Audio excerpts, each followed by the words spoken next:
Shalom bana na nzambe. Totoni nzambe botondi pona opportunité azopesa biso lisusu pona kosala 8e partie ya enseignement to banaki. Alors naza na liki ke place bozali boza malamu nzambe azobatela na pe epai boye nzambe azobatela nzambe osonga azopesa makasi yango ezo bolimbisi ezo encourager nga na continuer ko partager na bino liloba. Alors que encourager nga pe soki bozo continuer kotala bozo continuer pe ko s'abonner pe bozo continuer pe ko partager ba vidéo na biso. Alors na yesu pour na 8e partie lelo. Alors avant na banda na osala prière moko pe ko songa biso to banda ba moment to bondeli. Nzambe tata mokeli ya likolo pe na se bikelamu nyonso bazali yo pe nyonso simbami na nguya na yo. Totondi botondi pona opportunité so pesa biso lelo na pokwa na lelo pona kosala 8e partie ya enseignement o nzambe na ngai. Yango na tiki nyonso na maboko na yo, songa biso, salisa biso na komo na Yesu Kristo. Na diminuer petit kate molimo na yo, azwa contrôle, azwa le dessus, a contrôler nyonso, a diriger nyonso na kombo na Yesu Kristo. Na telemi molimo nyonso ya distraction, ya confusion na komo na Yesu Kristo. Pe nyonso satana kosala pona ko interpréter mabe pona ko interpréter mabe musala to sala awa Zambe na pamboli na pameli molimo wana na kombo na Yesu Kristo. Zambe tata zana biso zala alpha pe omega na kombo na Yesu Kristo. Neto boneli bongo. Amen. Oui, bien aimé, pour la 8e partie oyo toza na sous-thème spécifique ezaka grand thème na biso correction ya ba erreur. Ndé na mesana koloba ezaka na ko corriger ba erreur nyonso te, mais avec le temps par la grâce de Dieu le même esprit est dirigé biso. Alors on va commencer ya kotanga Bible avec plus d'attention et par la grâce de Dieu ba erreur misusu to wana corriger biso moko. Alors toza na 3 lectures au sala. Lecture liboso na livre à Juge chapitre 4 totanga du verset ya liboso tina 6e verset pe to kosote pona otanga 8e kino 9e verset. Et bon tokena livre Hébreu chapitre 11 pona otanga verset 32 et puis to kozonga na buku ya Matthieu pona otanga chapitre 16 verset 21 à 23. Sans plus tarder to sa lecture na biso. Lecture liboso na livre à Juge chapitre 4. Bible Bible. Les enfants d'Israël firent encore ce qui déplaît à l'Éternel, après que Ehud fut mort. Et l'Éternel les vendit entre les mains de Jabin, roi de Canaan, qui régnait à Hatzor. Le chef de son armée était Sésira et habitait à Rochet Goïm.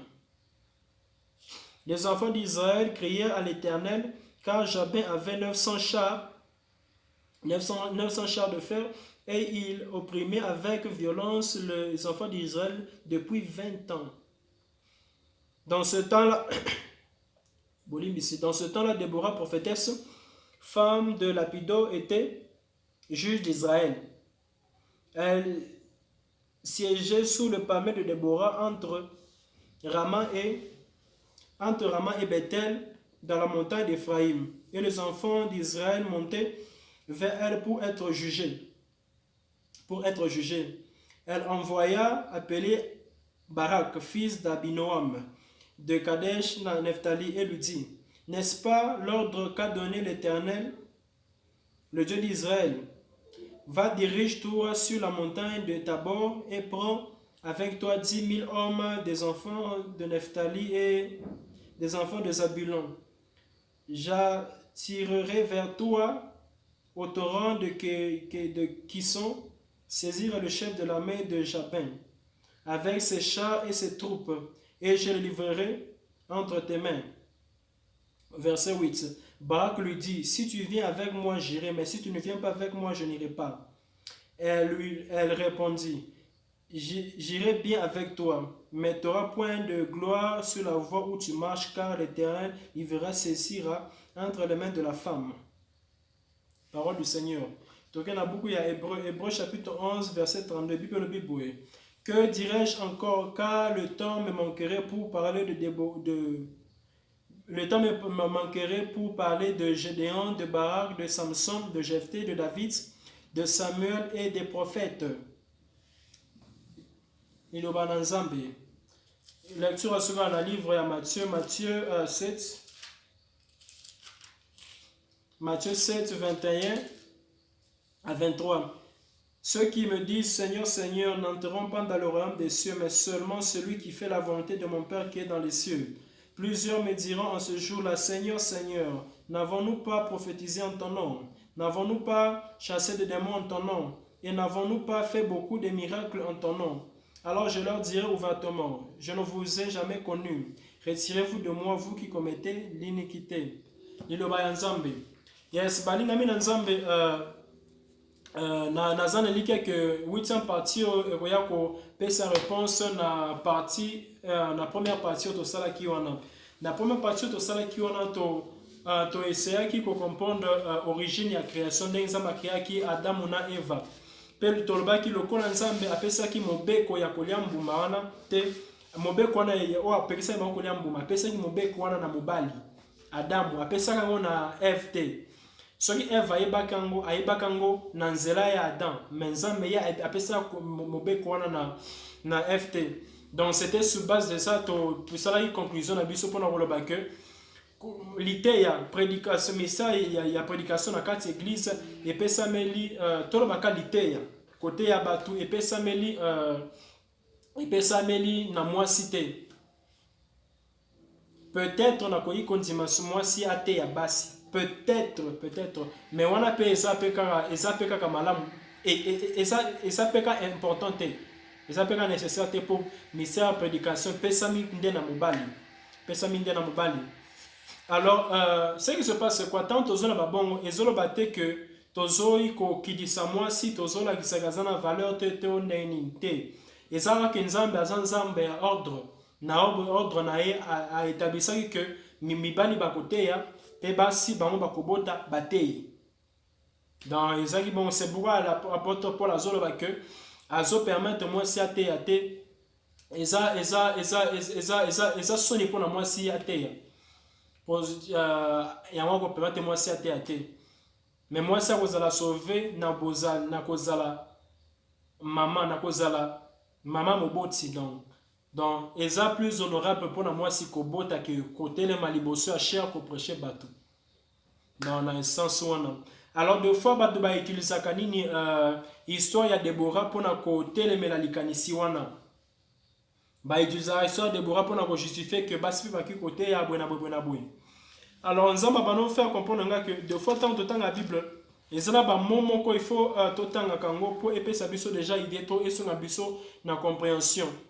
C'est pourquoi dans la lecture liboso de Salé Nabou, dans le livre Juge chapitre 4, à partir déjà verset liboso, Bible zoba boeke, ba peuple ya bana Israël ba sala ki OSP cha ki Nzambe te, ya ngonza matinda ki bango na nini achaki bango ateka ki bango na atinda ki bango na mboko ya Jabin. Alors déjà beaucoup se souvenir que déjà Nathan pe ya Yesu basi na bana bazali ko compter bango te ezalaka ka mibali mais maintenant juge azope sabiso déjà que bana Israël basala ki lisumu donc ndeo pesaki opportunité et pas Nzambe a élevé moi na mwasi. Donc ce qui se passe c'est quoi? À chaque fois que tokomona basi bakomi ebele bakomi kozala batei ya basi bakomi koma ebele wana eza signe pona koyebisa biso que mibali bazosala musala o esengalaki bango basala te. Donc mibali batiki vraiment responsabilité na bango. Alors tant mibali batika ba responsabilité na bango, tant mibali bakendaka musika ya volonté Nzambe aza na choix te que ya kotombola ya ko élever basi. Alors par là tu comprends que plus basi bazo augmenter na ministère ya batei, plus il faut comprendre que mibali bazo sala su musala o esengala ki bango basala te. Musala nsa pesa ki bango ba osala ngo lisusu te. Donc déjà plus basi bazo kola bazo koma mingi na kati ya musala Nzambe ya koteya, c'est là il faut eza preuve que mibali baosala susu oyo nzambe aosala bango basala te. Donc c'est comme ça qu'il faut comprendre makambo wana. Plus basi bazokoma babatei eza preuve que mibali baosala susu te oyo esengelaki bango basala. Car déjà au départ ministère côté epesamaki na nini na mibali basi te. Moi si à quoi transmettre message mais côté le maliboso ba côté ya musala on epesameli te. Tant Yesu Christ a c'est quoi qui a ebisaki na basi boke no ebisa ba frère nanga que na se boy na boy. Mais tant on akutana ki na ba ekol nde a ebisi bango boke nde côté ya. Moi si à quoi même message mais côté le maliboso ba côté ya wana eza musala na été. Donc ils ont un sens mais il se fait que lorsque mibali ba osa su musala na bango te alors nzama za na shorte à ko élever basi. Donc c'est un peu ça. C'est un peu ça. C'est un peu ça. C'est pourquoi na juge a au total bomona que Déborah a travaillé qui na barak. Mais tant que tu as un livre Hébreu 11:32, bomona que tant bazo mentionner ba juge nyonso bataille kombo ya Déborah te mais bataille ka kombo ya barak. Et par là tu comprends que tant babenga Déborah prophète qui prophétesse na Déborah prophétesse qui prophétesse na exact dans le sens que azaki na office prophétique non. Azaki prophétesse dans le sens que azaki na don ya prophétie. Alors abano recevoir prophétie et pas nzambe et puis à transmettre en et pas barak alors barak à kosala musala. Dans ces ans sens qu'il faut tout comprendre ministère il y a Déborah pour ne pas quoi utiliser en gros pour ne justifier ministère il y a basi bate ya basi bazo comme belé na nini na mangomba na ba comme belé na mangomba. Et puis deux fois moi personnellement ça dérangé basi mingi ya mikolo ba comme mingi trop ça trop spirituel ba lingi côté ya mingi mais le comme le sait que ba lingi pe ko balate. Alors je ne sais pas ceux qui bazo je sais pas ceux qui ambition na bango bien vision na bango ezalaka nini. Donc je ne sais pas trop. Alors moi ndelo comme ko bangisa moi mingi. Si les femmes comme abakomi ko sala mingi musala o mibali il fallait basala. Si go musala bango il faut basala. Nana ko sala ngo. Dans ndelo comme exemple moi comme moi kokoso. Donc ezalaka ceux qui mibali ba sa musala o il fallait basala te. Ba sa musala na bango te. Ya onzamba elevaka basi. Donc prédication ministère ya basi eza eloko moko exceptionnel eza cas général te. Donc ceux qui mibali ba sala musala bango te ndeni nzamba koki ko élever basi. Mais basi to komona mikolo donc balingi susu ko bala te balingi ko sala su misala na banda kote musala na bango ko chaka ba maquillage boye na bepi ko lekana nini na chair. Et puis preuve moko ezola kisake moi s'il faut pas terre eza que tant à côté soki botali est bien suki akozala nango ekozala suki na ete eza suki sombaki. Manzaka kozala nango ekozala ete akozala plakaki manzaka mulaya kozala nango kebite kozala mulaya na ete po akobakisa ba talon et puis bilamba kolata eko dessiner pena nzoto na ye et dessiner vraiment mais sinon na ebite muto bon sera telemi eza pour transmettre esprit saint na bato à séduire bato. Donc bon, par là bon on a déjà que nature ya moi sina eza compatible na ministère ya côté ya te. Donc c'est ce que les gens doivent comprendre. Alors tant aux autres que moi s'il faut pas te y a discrimination te. C'est juste que tu comprendre makanisi nzambe idée première ya nzambe tant que là qui moi si na mobali. Donc ils ont un sens sur une clarification liboso nzamba lingaki na memela bana nae na poko na elo.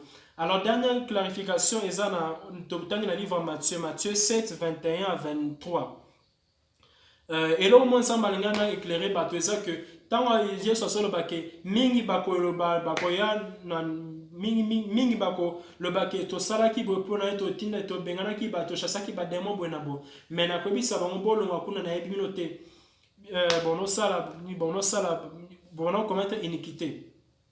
En fait mingi to organisa que ezan et ba faux prophète ndensa ba kobisa bango bolo ngakuna na ebiminote.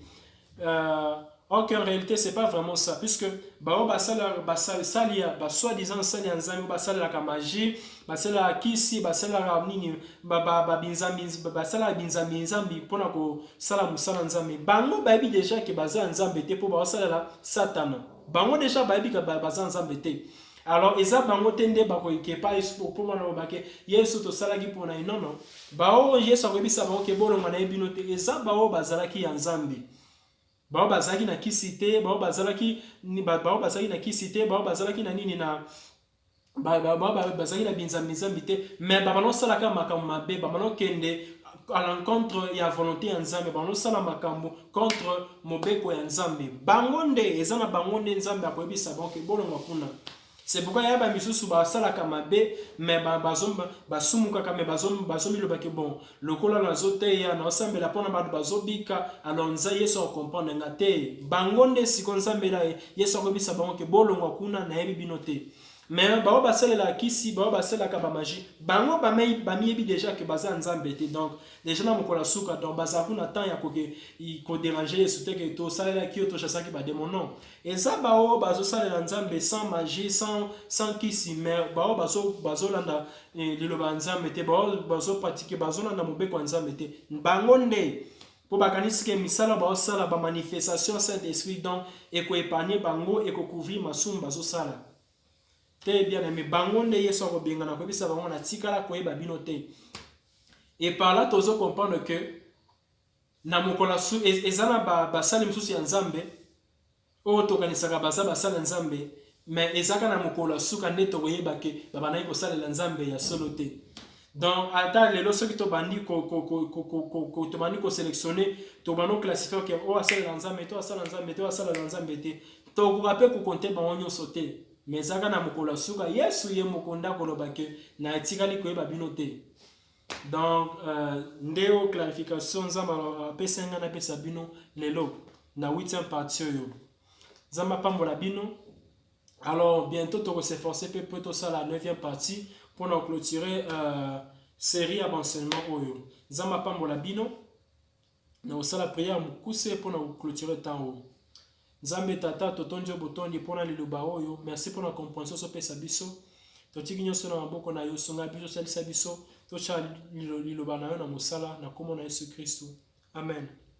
Balingami na Nzambe bozana ba question bozana préoccupation bo contacter biso tota ndenge ya ko répondre nango walingi pe ko contribuer pour na avancement mosala o pour contacter biso par email soit par WhatsApp pour nous faire parvenir contribution na bino. Alors, Nzamba batela bino sunga bino.